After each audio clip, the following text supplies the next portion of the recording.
भारतीय कुश्ती महासंघ के पूर्व अध्यक्ष बृजभूषण शरण सिंह के यौन उत्पीड़न के केस में रोज नए खुलासे होते जा रहे हैं।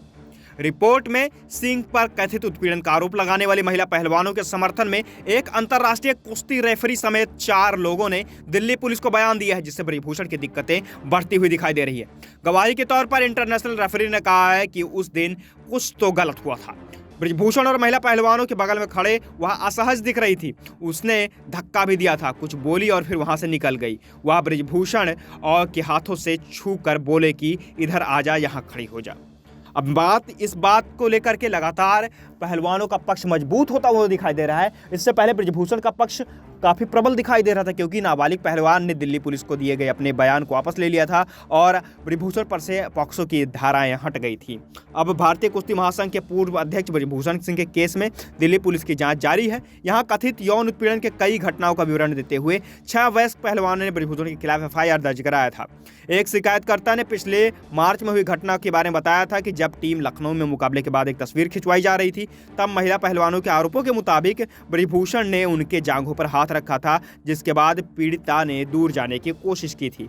बता दें कि एक प्रतिष्ठित न्यूज संस्थान के मुताबिक 2007 से अंतर्राष्ट्रीय कुश्ती फेडरेशन में जगबीर सिंह, जो कि घटना के वक्त बृजभूषण से शिकायतकर्ता से 6 फुट दूरी पर खड़े हुए थे, उन्होंने दिल्ली पुलिस के सामने अपनी गवाही में पहलवानों की ओर से पुष्टि की है। और जगबीर सिंह ने फोटो का हवाला दिया है और कहा है कि दिल्ली पुलिस ने इस बारे में पूछा था उनसे। वह प्रेसिडेंट बृजभूषण सिंह के बगल में खड़ी थी, लेकिन फिर सामने आ गई और मैंने देखा कि महिला पहलवान कैसी प्रतिक्रियाएं दे रही थी। वह काफ़ी असहज थी और उसके साथ जरूर कुछ गलत हुआ था। ये तो बयान रहे इंटरनेशनल रेफरी के, लेकिन इसके बाद एक और बयान भी है जो कि काफ़ी महत्वपूर्ण रखता है। जगबीर के अलावा 2010 के राष्ट्रमंडल खेलों के स्वर्ण पदक विजेता अनीता ने भी कम से कम 2 पहलवानों द्वारा दिए गए दावों की पुष्टि की है। और अनीता ने कहा है कि शिकायतकर्ता ने उसे विदेश में एक टूर्नामेंट के दौरान घटना को साझा करने के लिए बुलाया था, जहां बृजभूषण ने कथित तौर पर उसे कमरे में बुलाया था और उसे जबरन गले लगाया था। पटियाला में राष्ट्रीय शिविर के दौरान अनीता ने अपनी बीती सुनाते हुए कार्यकर्ता को रो पड़ी और अपनी शिकायत में उन्होंने कहा था कि स्वर्ण पदक जीतने वाली रात को जबरन गले लगाने के कारण उन्हें गहरा आघात हुआ था।